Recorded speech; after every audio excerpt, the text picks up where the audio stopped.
Hey, Jesse. Hello, Lindsay. Happy Halloween, everybody. Holy shit, holy fucking shit, holy shit, holy shit. It is our favorite time of the year. It's the most wonderful time of the year. For us, now we love Christmas too, but Halloween is where it's at. Yeah. We love the fall smells. We love the spooky vibes. We love handing out candy. Do you feel like the spectrum has changed? Like, okay, you look at the swing of things, right? In our livelihood and growing up as humans, right? We're in our 40s, almost in our mid 40s, Lindsay. Shut up. You're closer. But, okay, everybody put into Christmas, right? It was a huge thing. Halloween was just like a little bit. But now I think the whole spectrum has swung more toward Halloween a little bit. I think it's about half and half now. Gee, this is just me speculating. Speculation. Because most of us were raised that. Okay, I'm going to say, we'll say 70% of America, not speaking of other countries, because I'm just not sure. We're raised very religiously. Oh, we're Bible Belt here. And we were told that Halloween was the devil's holiday. We were raised, our generation was raised during the satanic panic. So Halloween was kind of scary for the religious folk who believed that the devil was scary. And you, especially me, who literally lived with the fear every single day that I was going to get left behind or I was going to go to hell for everything. I mean, literally everything. What I did lived they just have fear. where they were supposed to be an ascending or something just here recently where everybody was supposed to... Who survived the rapture? The rapture. Like, comment, and share. Well, this is perfect because this is literally what you wrap your whole October around with satanic panic. So we did this last season and now we're in season 2 and you're doing the same thing. How deeply ingrained is that to everybody that's listening right now? I mean, I still have friends in our generation, you know, late Gen X, elder millennials who are still very much religiously traumatized. Yeah. And you just live, you ride that wave. And now that some of that has died off, our eyes have been open. We are a little more woke, if you want to say. I don't care what anybody says about that. We are awakened to reality now. Because there is more information at our fingertips. And I like that. Because now, when I met Jesse, he knows. When I met Jesse, I was scared of a lot of things because of my religious trauma. And I've always been kind of a relaxed dude, but I've been around a lot of crazy shit. So I'm just like, we'll be all right. Fuck it. You know, I've lived through it before. But I have slowly let go of that. And I'm going to be honest, like I have to give Jesse most of that credit because after our child was born together, and even with my older boys who I brought into the relationship, who were also afraid of scary things because of some family members religiously traumatizing them, the more and more that we exposed ourselves to horror movies and scary and spooky things, the less we were afraid of everything else. So what was your number one thing? And I'm laughing because what was your number one thing that was instilled upon you during satanic panic? What was your number one fear that someone it just dumped on you and this is a thing, it's going to fucking happen? You better fucking... The fucking rapture. The rapture itself. Yeah. You know, because they used to have, that was the Halloween thing to do, was to go to the church and watch the tribulation. That's what they called it. I was in that. I was in tribulation. I participated in that play. And we talked about that because I guess is what you would call it. My friend played the beast a bunch. I was the demon in hell, and then I was an angel in heaven. This is a production that a local church of ours did, was very well known for it every year, where you would go through.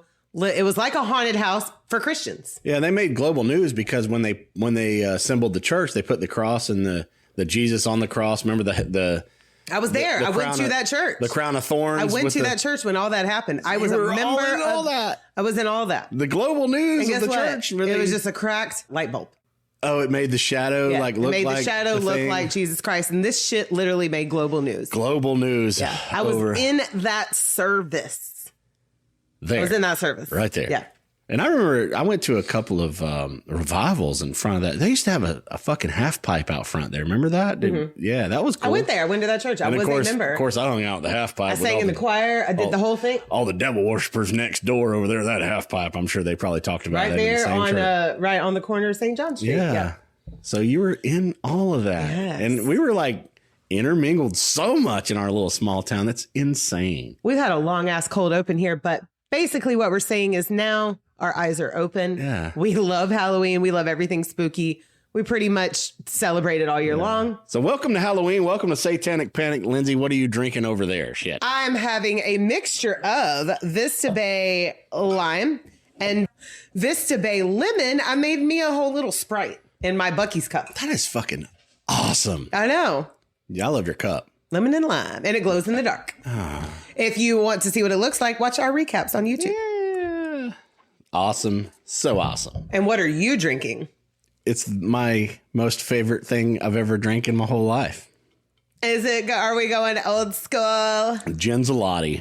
Yes. Yes. Yes. And tell our listeners what this is. Yeah. Captain Morgan spiced rum and pineapple Fanta. It goes together. And back in the day, I had a slushy machine.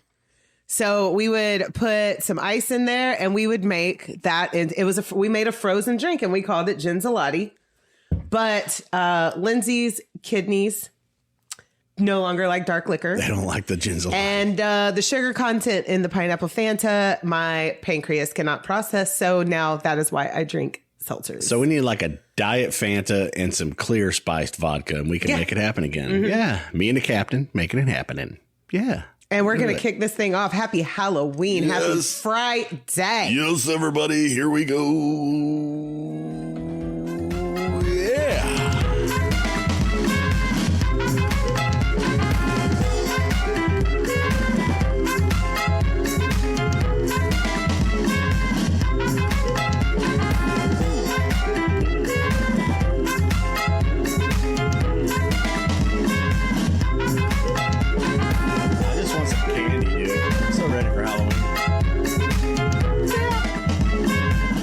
Right now, we have a 66 quart tub, almost full to the brim, of so candy much to pass out to the wonderful children and adults and teenagers. We don't give a fuck. If you come to our hood, You're going to get candy. Yeah. And you know what? We even have some these little shots that we should be like, hey, you guys want a shot? Oh, the adults. If we see some like stressed out looking parents. We're not going to push it on you. We're just going to ask.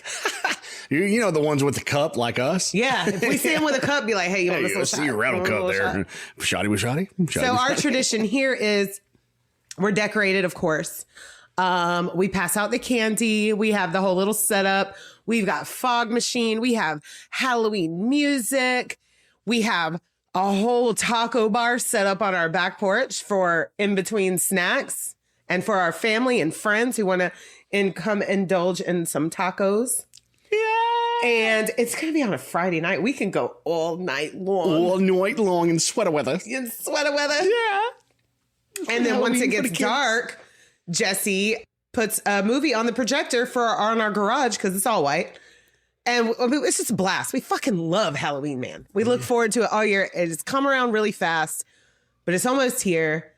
And we're still excited for it, no matter what. But we wish over there. I see you over there. You're super excited. Am I lit up? I am lit up. I'm so excited. Kevin Hart's like, so excited.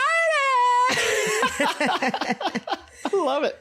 So we've already introduced a couple of the Warrens stories for you guys, and we're going to keep going for a couple more episodes, and we're going to look into the background of the Warrens. But first, Jesse. What?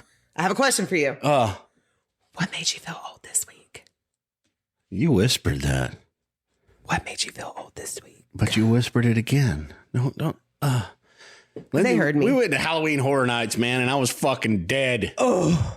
The next day, we trooped. Now we were troopers. Come on, we nailed it. But the next day, the ride home. I want you to shut the fuck up.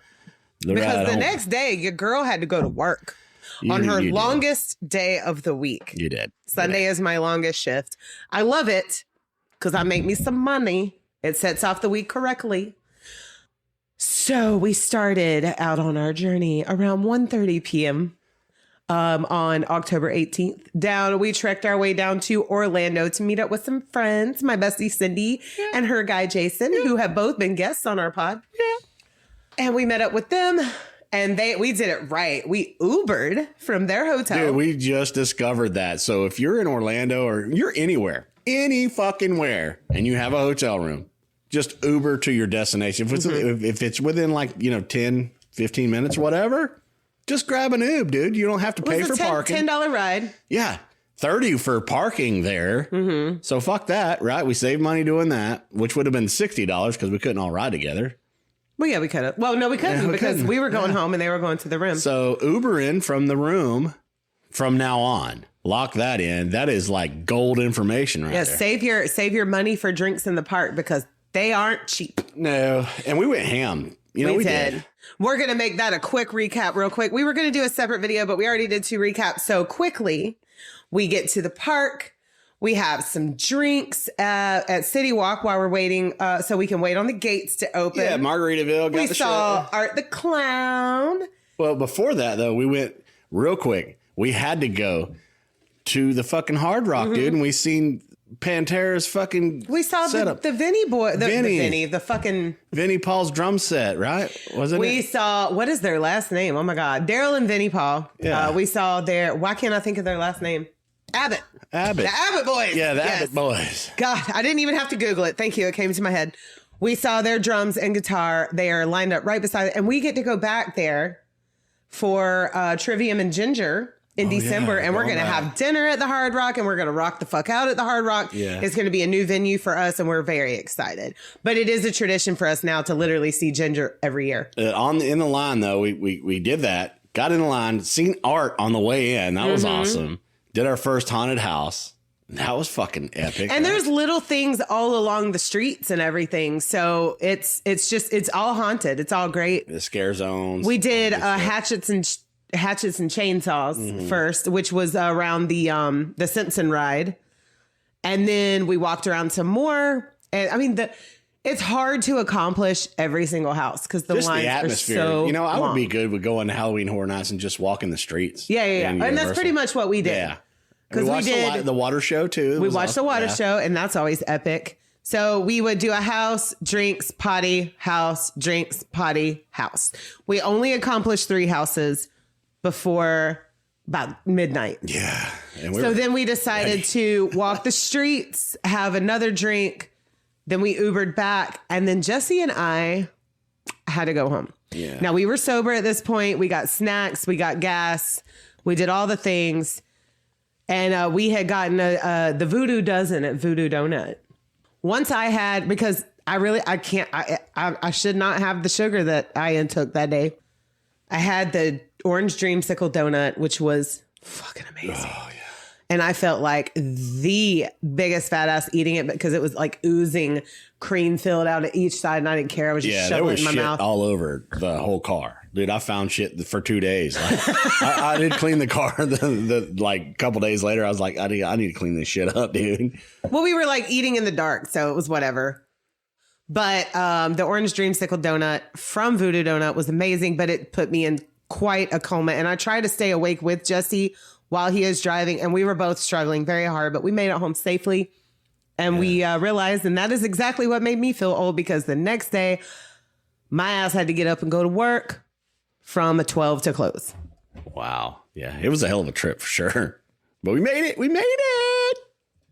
But now that we have flapped our jaws for about 15 minutes, let's get into what we're drinking about today, which is the Warrens. Ed and Lorraine. We've already talked about them a couple of times, but we're going to go into a little backstory. So we're going to tap in the Ed and Lorraine vein. Yes. Yeah. Yes, we are. It's going to make you go insane. And I just want to say at the top here, like a good researcher would do, I listened to a lot of their interviews, a lot of their little show that they had. And I mean, I can't find anything that can convince me of the authenticity here. Yeah, and at this point, I'm halfway still on the fence. I'm going to give it a little bit. They're showmen. I'm going to give it a little bit. We'll just put it that way. Really? They're like, whoa!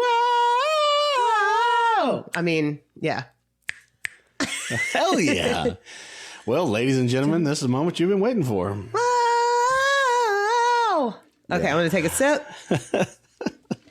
Lubricate the pipes. Tell me where you want to go.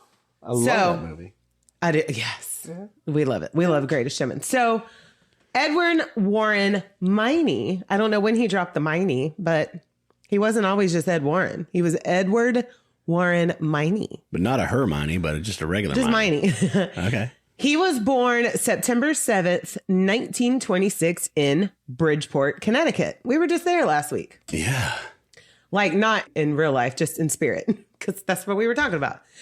And Lorraine Rita Moran, I have family members with the last name Moran. Yeah. You're talking about your family over here, Lindsay. What are you talking about your family? She was born January 31st, 1927, also in Bridgeport, Connecticut. Maybe that's why the devil was in Connecticut. I'm sorry. Okay, we're going to... Maybe they're the devil.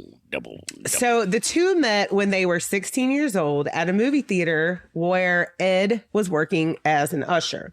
This is back in the day when they still had ushers. So you're painting a beautiful story right now, Lindsay. I love it. Yeah. They were both devout Catholics, which was inherited from their families and seemed to be a trend in New England. Like, honestly, New England, y'all love y'all some Catholicism. Yeah.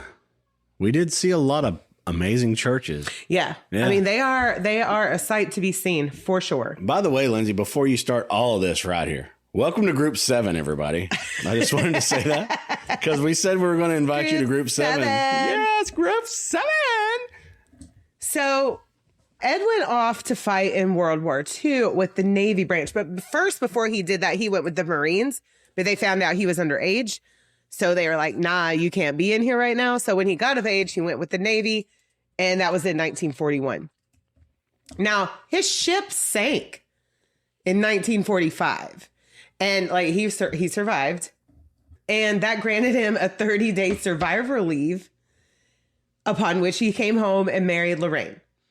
And their one and only daughter, Judy, she was born shortly after, like 9 months later, on January 11th, 1946. So my birth mother was born that year. So she would be in her 70s, late 70s. Yeah. Late 70s. So Lorraine claimed that she was a clairvoyant from very early on, and even said that if she was to have a child, she would have to do it young or she would miss her opportunity. And Ed said that he was introduced to the paranormal as a young child when the ghost of his family's mean landlady would haunt him. He also said that he would have reoccurring dreams of a nun. They got a couple of movies out in the Conjuring universe about the nun. And this nun would tell him that he would be a helper to priests, but never a priest himself. So he would become a self-taught and self-proclaimed demonologist. A demonologist is pretty much someone who studies the nature, the origin, the behavior, and the folklore of a demon, which is different from a ghost. A ghost is a person who once lived and now, roams the earth as a spirit. But a demon is an entity that was never alive, part of Satan's army. But you can't get away with none of this shit in any other religion. Because if you do any of what they're fucking talking about right now, that's fucking blasphemy. That's fucking witchcraft. That's fucking, Well, in the Christian religion, which what I grew up with was more a modernized Pentecostal. Or they were non-denominational, but they did a lot of the Pentecostal things as far as like speaking in tongues, hooting and hollering and dancing for Jesus. All of that was considered of the devil itself. Like clairvoyancy, any kind of psychic. Like my dad told me psychics were the devil. That's why I pulled up my little soapbox right now, because all of that is a bunch of fucking heretic fucking crazy shit right now that they used to hang people about. Right. 1600s. Exactly. Yeah, they did. But Catholicism is different than what I grew up with. Like very different. It used to be way more reserved. Everything has changed, even in religion itself. I think everybody's fucking my dad confused. talks bad about Catholicism. Well, yeah. And, I think he is more on track now religiously, and he's the most religious person I've ever seen in my life. Ever.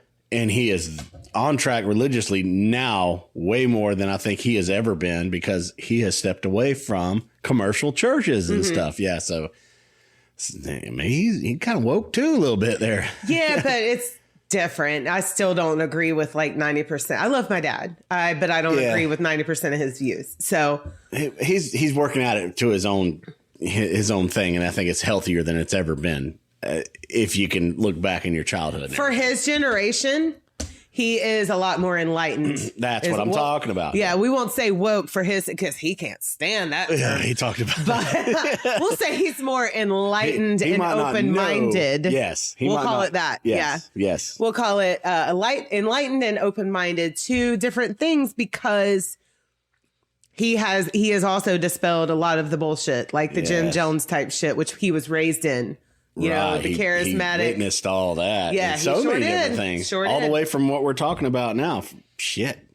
That's now, the Warrens would make a career out of helping people out with their devil issues while also spreading the word of God. They started out by being landscape painters that would read about haunted house stories in the newspaper, and then they would go and sit in front of these houses and paint them. And then... So they attended when he came home from the war. I don't know if it was I mean, if he does have PTSD, he didn't like do combat or anything, but his ship sank. Right. He went through some shit. Fucking wild, man. Yeah. So it was hard for him to be a regular member of society. So him and Lorraine went to art school together. So they would paint these houses and then offer the paintings to the owners of the house in exchange for stories of what was going on in this house. Allegedly, alleged activity, paranormal activity that they were possibly experiencing. I get that. That's really kind of cool so far. Yeah, so far it is. Yeah. Right. And I'm going to go ahead and say this right off the rip too. They never charged for their services of what they did, but they still made a whole lot of money. Exactly what I was talking about when I said Jesus money, because it does come in later on, because their whole aspect was like, we're going to come in here and do this shit for free, but we're going to grab everything we can. We are definitely going to market the shit out of it. We're going to create this shit storm. In the aftermath, though, cha-ching, right? Yeah. So they would sell these paintings at art auctions. And like I said, this is before they made a multi-million-dollar career out of the books and the movies and everything else. Well, Ed, he would drive a bus to make ends meet. Okay, so he was a bus driver. And in 1952, they founded the New England Society for Psychic Research, or NESPR, where this was basically like a Ghostbusters hotline. You could call them up and tell them what was going on with you, and they would go investigate it. And Lorraine would use her, I'm doing quotation, clairvoyant powers, because I just don't know. I don't know this lady. I what I've seen so far, I'm not convinced. So if there's something strange in your neighborhood, who are you going to call? The Warrens. Yeah.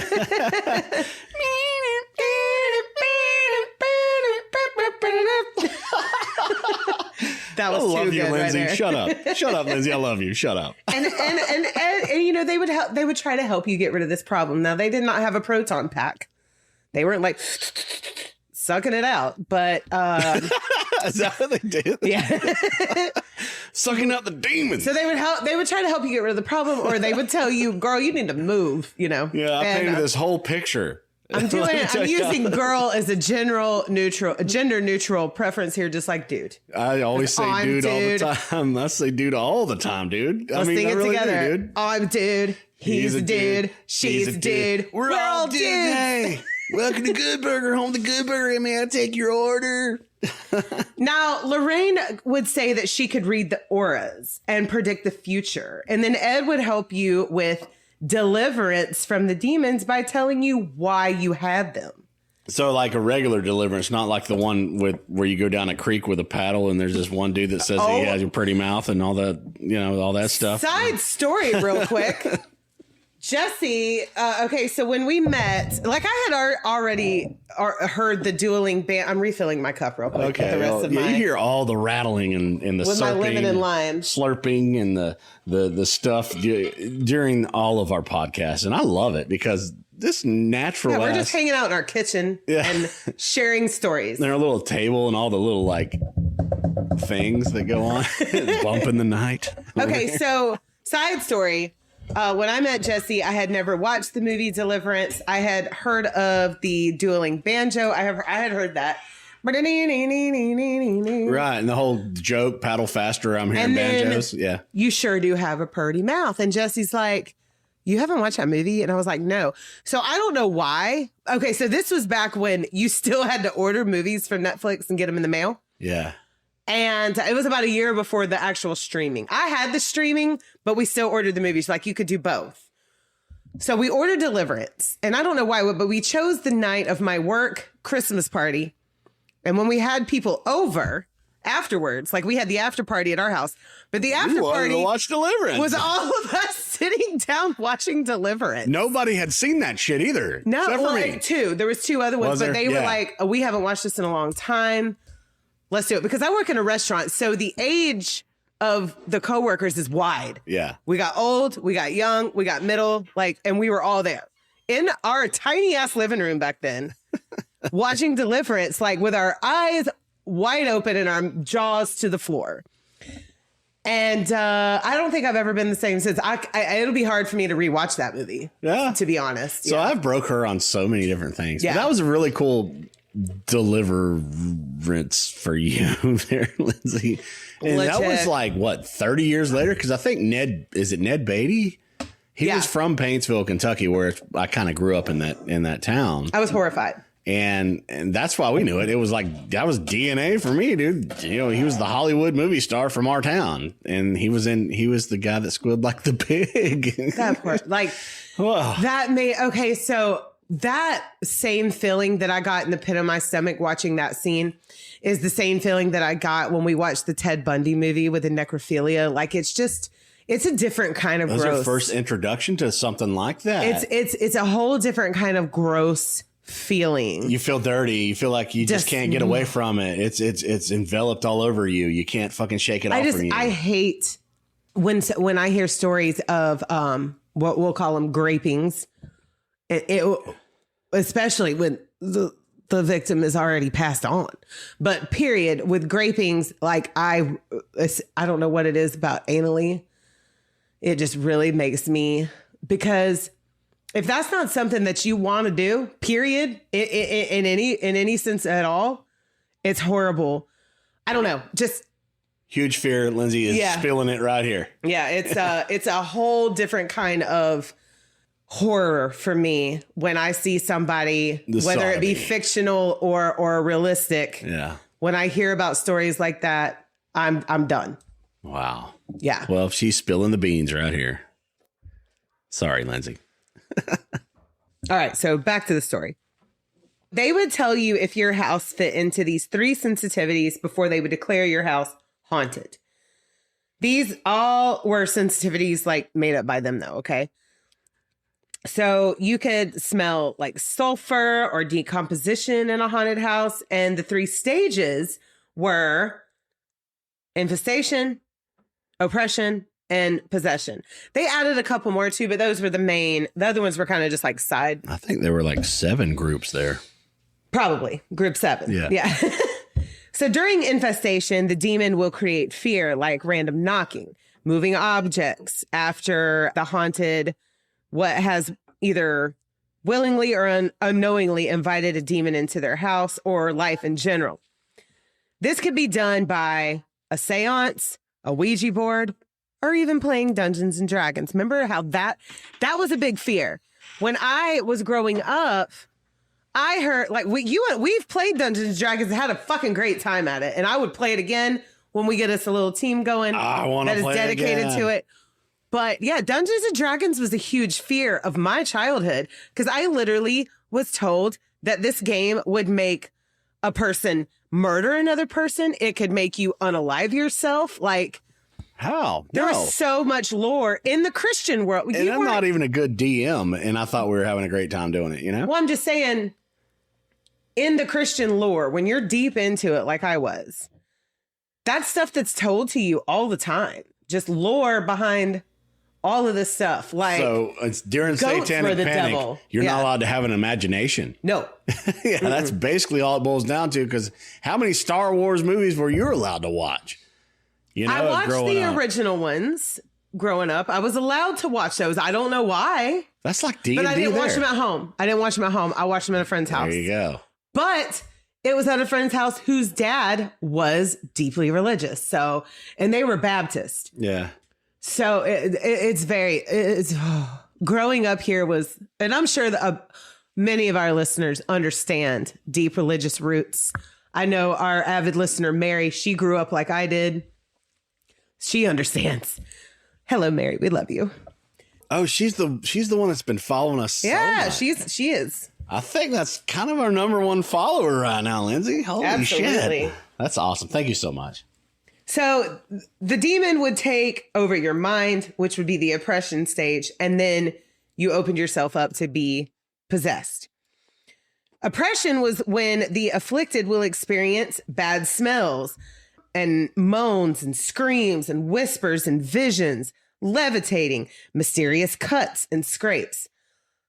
I still have I personally, if you guys, you listeners know of something that is legit and want to share it with us, we are open to that. But I've never seen actual legit harm being done spiritually on somebody. Evidence. Yeah.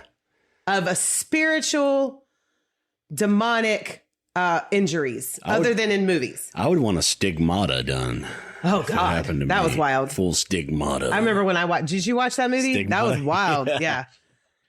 So like in last week's case, it was, supposedly Debbie's fault for using a Ouija board. And then her brother and her fiance became possessed. Now, Ed would say that it could have happened a week ago or years ago. Like there's a wide range of how you could, or how a demonic entity could possess you. You never know when it's going to happen. So in 1970, the devil was really popular. Okay, so Black Sabbath and metal artists alike were being accused of Satan worship. Charles Manson had done his thing, which we're going to cover in the future. And the fear of the devil was very fucking real. Like, you can't deny that. It was thick. It was thick, boy. Okay. So Donna Jennings, who lived in Hartford, Connecticut, she was a nursing student with a roommate.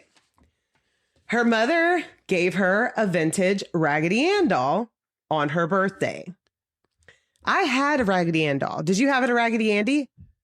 No, we couldn't afford that shit. That was way too real. All right, so our listeners comment, who had Raggedy Ann and who had Raggedy Andy? If you grew up if you were born in the 80s, grew up in the 90s. Well, actually, these dolls were made way before that. So, period. Yeah. Tell us when you had your Raggedy Ann or Raggedy Andy doll. Alf doll. I did too. I loved Alf. So he was my favorite alien as a kid, which is this is trauma for me. Trauma dump right here. Can I trauma dump real quick? Trauma dump. Trauma dump with Jesse. We're gonna do a trauma dump candy salad with our Halloween candy before we pass it out. We should do it after. We don't have, but we won't have any left. No, we'll take the kids from the candy from the kids and do a trauma dump with their candy. No, we're not. Anyhow, trauma dump. So, okay. Very, very, very poor community. I grew up in Kentucky. The school offered a candy sale, and whoever sold the most candy could get an Alf doll. Yeah, I did. Oh, okay. I was saying I did candy sales, but it was for other shit. All I had was a holler, which is a cutout between two hills in Appalachia. Yeah, look up the hollers in Kentucky, and you'll know what he's talking about. That's all I had was a holler, which was about a mile and a half. Yeah, probably 30 houses. That's all I had to walk. Well, that's pretty much all I had. There was a subdivision across the street that I would walk and sell. I sold 2 candy bars, Lindsay. Oh, I would sell boxes. I thought I was so happy because Like I did my little track, right? And I sold 2 candy bars. I was like, well, if I do this again, every day, because I think you had like a week or something to sell the candy. That's all I sold was 2 candy bars. Well, you lived in a poor community, so that was probably a treat. Yeah. For families in your community. I think they were like 50 cents back then. Yeah. But I was still a lot of money. Highest fucking hopes of winning that fucking thing. Aww. Never got an Alf doll. Yeah, that's probably 7 years old, 6. Oh, little Jussie. Oh, I was working it, man. Couldn't get his Alf doll. I wasn't allowed to have an Alf doll. And so I grew up with my dad and my stepmom, and my real mother, who was a distant relative at that point. She had sent me Fraggle Rock dolls. Oh, yeah. And I wasn't allowed to have them. When was the first time I was allowed to have Fraggle Rock dolls? When I bought them for Silas. And that was the first time I had some. Well, you weren't allowed to have them because you were poor. And I wasn't allowed to have them because my parents said that they looked demonic. What the fuck? Fraggles? But why? Why was that? Why was Jim Henson was a fucking genius. He is part of the holy trinity of good people, man. Yeah. Oh, he's up there with Mr. Rogers and LeVar Burton and Bob Ross. I'm living in my trauma. Steve Irwin. I'm in my trauma right now, Lindsay. Okay. So back to the story. Yeah. So Donna Jennings, she's now gotten this vintage Raggedy Ann doll, and soon Donna would start to experience some weird shit after receiving this doll. She would experience cold drafts, shuffling sounds, whispers, and even notes around the house written in childlike handwriting. Well, Donna thought she was going crazy because she didn't get a lot of sleep because of her schooling. She was a nursing student who was studying and on the job training. My nursing students out there listening, y'all know what Donna was going through. Her roommate, though, Angie, I'm going to say hopefully Tapleton, and her fiance, Lou Carlo, were also experiencing some weird stuff, okay? They would say that the doll would move on its own and be in a different spot from where it had been in the same day, and its limbs would be arranged in disturbing positions. But not to dispel that, Raggedy Ann had rounded hands. How could it hold a fucking pencil? Well, they were like mittens. So they were assuming that it was, Raggedy Ann was cloth, complete cloth. Yeah. Yeah. Little mitten rounded hands can hold a pencil. And it's crazy too, because in the movie, they made it look like this ghoulish ass doll, but an actual Raggedy Ann doll is just as creepy. Looks like a pillow though. Yes. I loved my Raggedy Ann doll with her little yarn hair. Like, I loved her. I didn't have a lot of cool toys growing up. Did you teach her how to write? No, you should have. She just slept beside me in bed. She was like a pillow. Do my schoolwork. Like you said. Do my homework for me. Well, the doll seemed to really mess with Lou the most. The doll was even found with blood stains on its hands. Allegedly. Because a doll in the town's got blood stains on his hands. So first they call a medium who has a seance and says that the doll is possessed by a 7-year-old girl named, you want to guess? Annabelle Higgins, who had died at the property years before. Now, she wasn't mean. She was just lonely and she wanted somebody to play with. So feeling sorry for the spirit, the women, Donna and Angie, they tell her that it's okay for her to take over the doll, and they rename her Annabelle. So they treated the doll like an actual person after that. They even gave her a place to sit at the table when they would have meals. They brought her jewelry. They brought her gifts. They fed into the darkness. The alleged darkness. But Lou, he didn't live with them, but he was starting to have reoccurring nightmares and was like terrified of this doll. And said, Annabelle doesn't like me, and I'm not going to come over that often because I'm just not comfortable here. Now, he would swear that he woke up to the doll choking him on occasion. Could you imagine? Little mittens. Oh, all the kittens with their mittens. I wouldn't even be mad. Just like I wouldn't even be mad about the marching band. I would just use it for a pillow. Like, little Annabelle, come cuddle with me. Use it for a pillow. Yes. But then he would say that he got stretch marks. It's not stretch marks, scratch marks. He is growing. And they were like deep and bloody ones, okay? So at this point, they're like, we got to contact a priest. And then the priest contacted Ed and Lorraine of all the Warrens. Yes. Yeah. And they have been active in the paranormal investigation for about 20 years at this point. I would have took 2 seconds and been like, this doll can't scratch you, dude. I know. What the fuck? But it's the spirit inside of the doll that can create, which still doesn't make any sense. I don't know. Of a little girl that we named Annabelle. Right. Of a Raggedy Ann doll. I know. Annabelle just wanted to play. So anyway, well, they were like, Donna, Angie, there is no Annabelle. You have been tricked by the devil. And this is a demonic spirit. And he wants you. Speaking to Donna, basically. I'm so giddy right now because of the song that I'm going to play later on. Okay. So fucking giddy right now, hon. And you don't know it. I don't. And I didn't know that you were actually going to talk about this. Oh, shit. Okay. We do not share information during the week until we come together on this pod. Come play with me. Yeah. So they were like, all right, we're going to go ahead and take Annabelle off your hands for your safety. The Warrens said that they had problems with their car on the way home. So they've confiscated Annabelle on the drive home. They're having car problems. And they almost get into a crash before Ed pulled over and just doused this doll with holy water. Okay. Just like drowned poor little Annabelle who just wanted to play. But just drown her in holy water. So now their pillow's all wet. When they get home, they're like, well, we can't destroy her because the spirit will attach itself to someone else.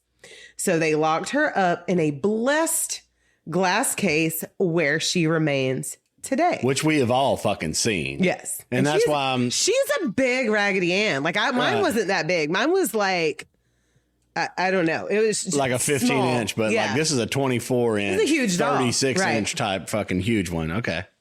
So it looks like once they started getting, like, she might have been, like, she was vintage. So those were probably huge. And then, like, the more they got mass produced, which is by the time we got them in the 80s. They got pocket size. They got almost pocket size, right.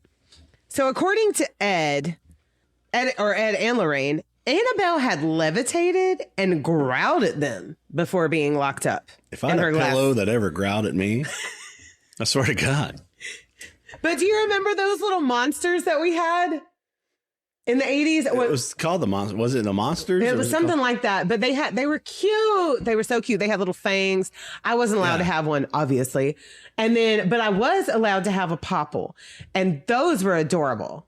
Yeah. Remember that you rolled them up into a ball? Yes, and then you popped them back out. Yeah. I'm surprised it was just that a little those cloth weren't thing, though. You know, and would it have the little Velcro thing on it when you rolled it up? You could hold it together with it, right? And then Teddy fucking Rumpkin, man, he was telling us stories. I couldn't have one of those. I'm not trauma dumping no more. Leave me alone. I was allowed to have a Teddy Rumpkin, but I didn't have him for long. I probably destroyed him at some point. Probably the inner anger from not being able to have those Fraggle Rock dolls, because I had Red, and what was the other one's name? It's Gobo. Yeah. Red and Gobo. And Wembley and the trash heap. Yeah, the trash heap. The trash heap with all the knowledge. I just talked about the trash heap the other day at work. I don't remember why and what the context was, but the trash heap came into the chat. Trash heap, dude. If you're our age, you know the trash heap. You got to know the trash heap. And let us know if you grew up watching Fraggle Rock or if you got onto it later in life, because it was on HBO and we put it on Silas and he loved we rewatched every episode a million times. Don't forget the Uncle Traveling Matt. Yes, Uncle Traveling Matt. He was so cool. Yeah.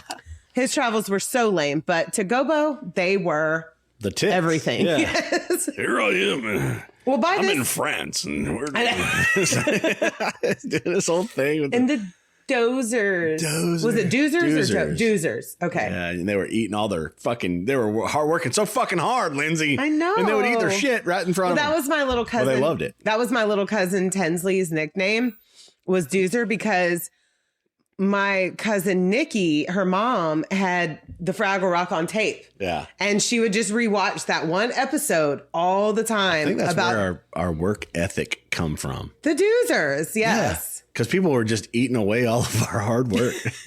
We learned it. But Tinsley would rewatch the Doozer episode where they focus on how they were eating the Doozer structures constantly.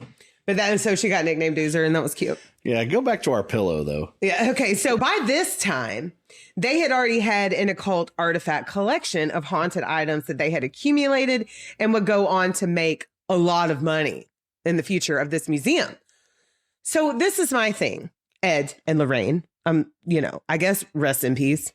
But why were you okay holding on to the haunted? But I don't get it. I just don't understand that part. You can't keep trinkets. What is the Vatican for? The same religion that they're part of, right? Don't they lock away all that shit and you can't fucking see it because it's horrific things that you're not allowed to be around? But they made it a museum that you could go and look at this shit and made a lot of money off of it. Take a spirit home with you. I even wanted to go to that museum, but it was closed. Yeah. So I just wanted to see the shit. So, okay. Little leaning more toward Lindsay's side on the fence on this deal right now. Right. Look like a money grab still. So according to the Warrens, this is just according to them, a couple who had taunted the doll and banged on the glass that it was, encased in, they ended up getting into a car crash a motorcycle crash after they left, resulting in the driver, the man, dying. And the woman survived, but she was hospitalized for a year. But there is zero evidence of this happening. This is just what Ed proclaimed. So it is speculated this whole story was ripped off of an episode of The Twilight Zone about a talking doll named Tina. The girl in the show, her mother's name was Annabelle. I looked it up. I found the episode and I watched it. Look at you over here looking at me like you're spilling shit on me. Yeah. You flipping me some shit. Tina, the talking doll from The Twilight Zone, in my opinion, was the whole inspiration behind Annabelle. Tina the talking doll was behind the whole fucking thing? From The Twilight Zone, which was Alfred Hitchcock, right? Who the fuck owns... you're probably going to talk about this later on, right? Mark Rife owns her now? Wait. I got that coming up. Okay. All right. Now, we're going to go to... This is around the same time period. Yeah. In December of 1970... When was this? So this was in 1970 also. So also in 1970, but in December of 1970, Roger and Carolyn Perrin bought a house in Harrisville, Rhode Island. And they had 5 girls. The house and the property was called the Arnold Estate. The house was from 1776, and the previous owner actually told them that they needed to keep the lights on for the sake of their family. Like in the sale of this house. If Jesse Stambaugh, when we bought this house, if the owner had looked at you at the table where you're signing the house and she said, keep the lights on for the sake of your family, would you have signed that contract? Fuck no. Exactly. I'd be like, we're going to go find another place. Okay. Well, according to the parent, not the parents, the Perrins, the spirits in the house seemed friendly at first. Like they were, okay, these are just some freeloading roommates. So the first 2 spirits that they encountered were Johnny and Mrs. Arnold. They were the latest to have lived in the house before the Perrins, hence the Arnold estate. The Perrins said that Mrs. Arnold would tuck the girls into bed at night and kiss them goodnight. And Johnny, who had taken his own life in this house, he just played with the girls' toys. He was cool. It's whatever. There would be a spirit who they would call the sweeper, who swept the floors. They had a live-in maid, elderly couple who tucked their kids into bed, and a maid and a janitor. Hell yeah. Had a nanny. But then it started to get scary. As they would hear ghoulish cries and banging on doors, their beds would be lifted and the family would be tossed out of their beds at exactly 5:15 a.m. sharp every morning. So we went from 3 to 5 now. Yeah. They were like, y'all, it's time to get up. Yeah, get your ass to work. And they were pissed off because they weren't getting paid. And they were working their dead asses. They're nannies and a janitor. They've worked their ass to death in the house over here and they're not getting paid. Time to go to school. Time to go to work. Yeah, get the hell out of the house. Get out. We're going to clean it while you're gone. But they would start smelling the smell of decomposition. And you don't want to wake up to that smell. Like, that's horrible. Do you know that is a phantom? So I'm in perimenopause. And you experience phantom smells during this stage of our lovely womanhood. And most women say that they experience the smell of burnt toast. Me, do you know what I smell? Decomposition. Really? And I've never smelled burnt toast, but most women say that they do that because I belong to like 3 or 4 different groups, just so I can have some insight on what other women are going through at the same time. That way, because you don't feel crazy when other people are experiencing the same things that you are. But I smell decomposition. That's my phantom smell. So during perimenopause, you just think you're going crazy. Literally. Smelling crazy shit. Dead shit. Exactly. I smell dead people. Literally. Fuck. It's wild. Well, not just, I mean, I grew up on a farm. I smelled decomposition almost every morning when I woke up because I lived out in the country. So there would be a dead raccoon, a dead possum, a dead rat. I mean, just something out in the elements. Rotting. As I walked to the school bus, like I said, upon occasion, there was gators. Right. People would capture gators and cut off their tail and leave the carcass in our ditch because we lived around a lot of ponds and lakes. We lived on a road called Lake Jeffrey. So there was a lot of water in our area, and they would just leave the carcass of these gators in my ditch. Do you know how scary that was? Yeah. Walk into your bus stop and there's a gator dead and rotting with its mouth fucking wide open in your what's the metal thing called? The covert? Is that what it is?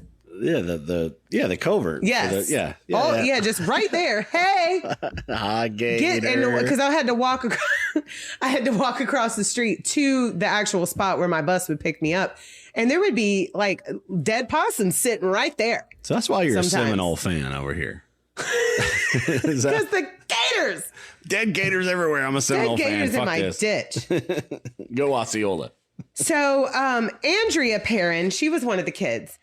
She said that there was an evil male spirit who also was the father of 5 girls, just like her dad. Another spirit became infatuated. This was a woman. She became infatuated with Roger, and this spirit would get touchy-feely with him when he would be in the cellar. Now, this woman's spirit who was obsessed with Roger, she would attack Carolyn with a blade, but Carolyn didn't get hurt. She matrixed that shit. She was also apparently extremely layered in her clothing to where she didn't get any. Y'all put on your armor. We're fixing to go in the house. We're gonna hang out. I mean, Rhode Island can get very cold. Yeah, and this was December, so we had to wear 5 layers. Well, Carolyn, she would start to hear footsteps in her room, and she would see the image of a ghostly woman hovering over her. Now, I would just chalk this up to a sleep paralysis demon, but whatever. Their bed would shake, and the spirits of about 8 different people would surround their bed. This is from The Conjuring, holding torches in their room and start chanting, "Beseech thee leave, was mistress before ye came, and mistress here will be again." I don't know if they were British or not, but you've watched the movie. That's the most beautiful thing I've ever witnessed right here. We're not on video right now, Lindsay, but you were nailing it, dude. We're putting you on the next fucking movie. I swear to God, we're casting you. Well, Carolyn, she would close her eyes and begin praying, and she went back to sleep. And that's the problem that I have with all these haunted families. If it's real, how the fuck? If it's real, are you going to sleep? If it's real. Exactly. If it's real, I'm getting the fuck out. There would be, as Jillian Pensavalli says, there would be a Lindsay-sized hole in the door. She says that a lot in her episodes, and I think that's so funny. There would be a Lindsay-sized hole in the door. Bye. Gone. What was that movie we were just watching the other day with Chevy Chase? Oh, yeah. Nothing but trouble. Nothing where he's but trouble. Yeah. Through the door. Yeah. At the very end. Yeah. Right. That's a beautiful movie. Carolyn, she decided to do a little research on the house and found out about this woman named Bathsheba Thayer Sherman, who was an alleged Satan worshiper in the 1800s. The story goes that she married a farmer named Judson Sherman, and when she gave birth to their child, she was discovered sacrificing said child to Satan in exchange for eternal beauty. It was also alleged that she cursed anyone that would claim her land. Now, she had 4 more children, and most did not make it past the age of 4, but unfortunately, that was quite common for that time period. One child did live and outlived her and became an old lady. Well, legend has it that when she died, her body turned to stone. But guess what? There's 0 proof of this, and you cannot find the stone remains of this woman. She actually died of a stroke at 73 and was buried like normal, like a normal Christian burial. Why are you looking at me like that? You're flipping so much shit, Lindsay. You're flipping me shit over here. But according to Caroline, Bathsheba tried to possess her, and that's when they call up Ed and Lorraine. And I'm just gonna start calling my perimenopausal rage a possession. Like I'm possessed right now. You can get away with it, yeah. Bathsheba. Well, back then you could. I mean, yeah. Bathsheba has possessed me. I apologize. I think that's actually what you need to call it from now on. Old Bathsheba. Dude, that's fucking amazing. But actually, Bathsheba was actually a wonderful woman, and I don't want to put that on her because Bathsheba. Shit. Give it to it. Give it to it. Oh, shit. This drink is not strong enough for this bullshit over here. So, of course, Lorraine sensed a dark spirit with her 6th sense and said, of course, that this dark spirit, Bathsheba, was demonic. Don't you ever forget that, Lindsay. I want you to go fucking Bathsheba on me later. It was just Bathsheba. Mm-hmm. So Carolyn even supposedly had a wound that Lorraine said was indeed given to her by Bathsheba. But there's no evidence of that, of course. So they tell the parents that they are in danger and they perform a seance. They would not do an exorcism because the family wasn't religious enough.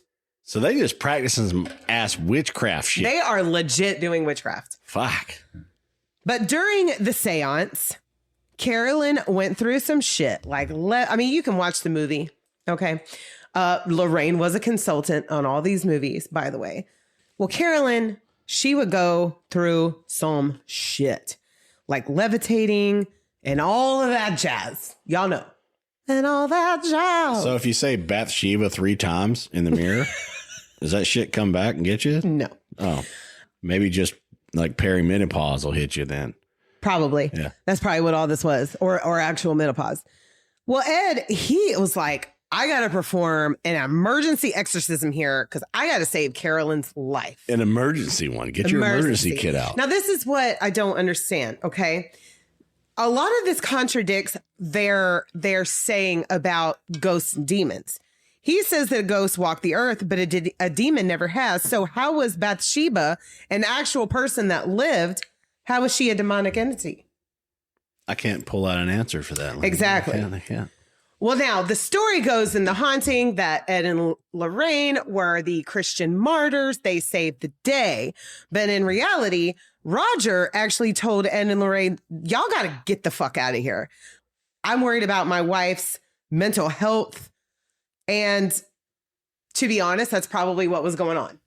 He was being real. He was being real. He was being real. Yeah. She was probably suffering through a mental health crisis. And, but that's, like I said, that's not what's in the movie. Now, the Perrin family continued to live in this house for another 10 years. Now, Andrea has a book out about her family's time there, and I did not have it because I have no more credits on Audible for right now. But I'm waiting. I do want to revisit that just to see what her side of the story was. Now, Carolyn and Roger would end up divorcing, and the house would end up becoming a tourist attraction that who wanted to go to? Yeah, me. Yeah, you did. But it was closed and put up for auction this year and purchased by Matt Rife and Elton Castee. I guess that's how you say his name. But we'll talk a little more about that douchebag, talking about Matt Rife, and more on the Warrens in next week's episode, The Warrens Part 2. So you're going to throw shade on Matt Rife, dude? I like him. I'm going to throw shade on him right fucking now. No, wait, because I want to wait. You want to wait? Yeah, don't all right. do well, it. Because, okay. I'm allowed to, like, let me hang on to this just for a fucking minute, right. For a week before you do it on Friday. So I don't want to. Lindsay, I thought it was a cool cat, man. I'm so sorry. Not a cool cat? No. And you're allowed to say that? Sure am. What a twat. Yeah. Oh, man. You want to hit him with a bat? Oh, I want to hit him real hard. But at the same time, I don't want to bring violence into it because apparently. So no hitting, but still, you have feelings. You have feelings? He has no problem with that yet, but we'll go there next week. What? Lindsay. And you've reached the bottom of part 1. Part 1. And the next we one, got a lot more to cover. You're going to throw shade on my bro that I've been watching? Like, I'm not my bro, but still, no, like, I kind of watch do them. Do not bro him. Well, okay. He's not bro-worthy. But thank you, Lindsay. Thank you so much. You just fucking destroyed somebody I thought was cool. I thought he was too, until I found out otherwise. Well, woo fucking who? Woo fucking who? Now I'm shocked. I'm shocked right now. I'll just give you this hint. You don't really see him in your newsfeed anymore, do you? No, I don't. Okay. What? So that's a fucking clue? That's a clue. He's not part of group fucking 7. He is not group 7. He is not allowed to be in group 7 at all. Shit. Fuck, dude. Why am I so in the dark? I've been crawling in the dark, searching I'm on a very long journey to enlightening you. You ain't gonna remember none of this shit. No. And that's why there's a case that I'm going to give a little sprinkle about next week, but I'm not going to give too much because I want to deep dive into that case, which will probably be a 2-parter next October. If you ever create a pot and you put gold in it, I am the holes that won't hold it. Let's just put it that way. Yeah. So I ain't remembering shit. I ain't holding nothing. No. I ain't holding nothing. No retention in this. I live in the moment. You're getting better though, because with our recaps, you're remembering details. You're doing good. Yeah. We're getting you there. The one that we did earlier this week, I was just like half awake, kind of like I'm still in sleep mode, or. But it is stuck with you. You'll never forget that shit. This is the way to solidify all of my existence here. We're putting in everything. But I just wanted to let you know, Lindsay, we are now officially in every continent on the globe. No way! Fucking finally, South America. Fist fucking bump. finally. We're there. I'm excited. Yes. So I can play music now. Yes. This is my turn. I am so excited. What band are you going to plug for us today? Oh, you're going to love it, Lindsay. Lindsay, you're going to love it. I'm excited. It's Xanthia. And I have it wrote down over there. Jupiter's Thunder. And so it's Xanthia, Jupiter's Thunder. And the song is Play With Me. Play With Me. So check all that shit out. And here we fucking go, Lindsay. I did not believe that this came together and it's going to be perfect. You're going to be fucking... I'm so excited. You're going to be geeking, dude. I'm already geeking. I just saw her picture and I'm like, yeah, girl. Yeah, girl. All right, let's do this thing. So super sweet sugar and slaughter, lovely lady. La la bye bye with kites and knives, golden curls full of chaos, spoon in my pocket, snap, crackle, kill, kill, kill, kill, angel face, gruesome little goblin, game bubblegum, light strives as he dies, milk sugar, murder, the grin you should fear. The sweetest little killer, the sweetest little killer. Pink ribbons, pigtail sneakers hit the floor. Tastic spoon tucked tight, what you think it's for? Mama says I'm an angel, daddy calls me sweetheart, but I'm stirring up a breakfast that'll rip your world apart. Milk in the bowl, got sugar in the mix. Pop goes the weasel when I'm swinging that stick. Bunnies on my backpack, sparkles on my lip, but at least every smile with a razor blade tip. So sweet, I'll give you a cavity. Little hands, deadly plans. Teddy bears on my blanket, my dolls by the bed, but under the floorboards lie things better left unsaid. Play with me, strawberry strawberry face. Razor smile, hopscotch to the grave. Sweet princess of mayhem, candy-coated chaos, glittering gore. Sweet little lace gloves, bloodstains, hide and seek. Assassin, hopscotch jump rope, laughing in the yard. Swing set chains, pulling just as hard. Hide and seek sweetness with a devilish streak. I color outside the lines. Red, red, red, red, red. Red worm. You don't wanna know what I whisper to myself. Pinky swear promises, bubblegum lies. Catch me if you can, with the sparkle in my eyes. Play with me. Golden, golden, golden, golden curls, apple cheeks, they laugh and think it's playtime, but they'll find out soon. I'm a precious little thing.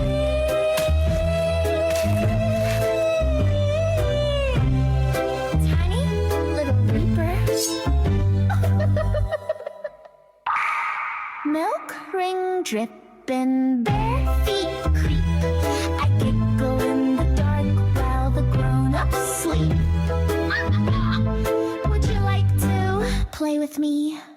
Doodling hearts and knives in my little notebook. Glitter guns do delight. Crimson, crimson, crimson, crimson, crimson in the cream behind my big sweet green eyes.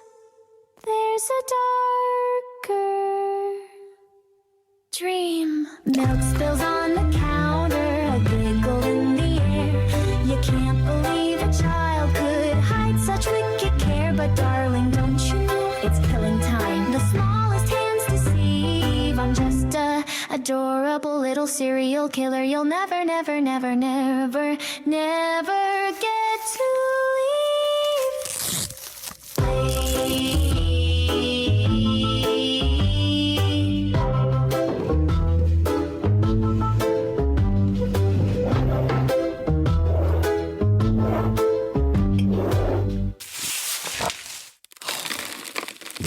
My God.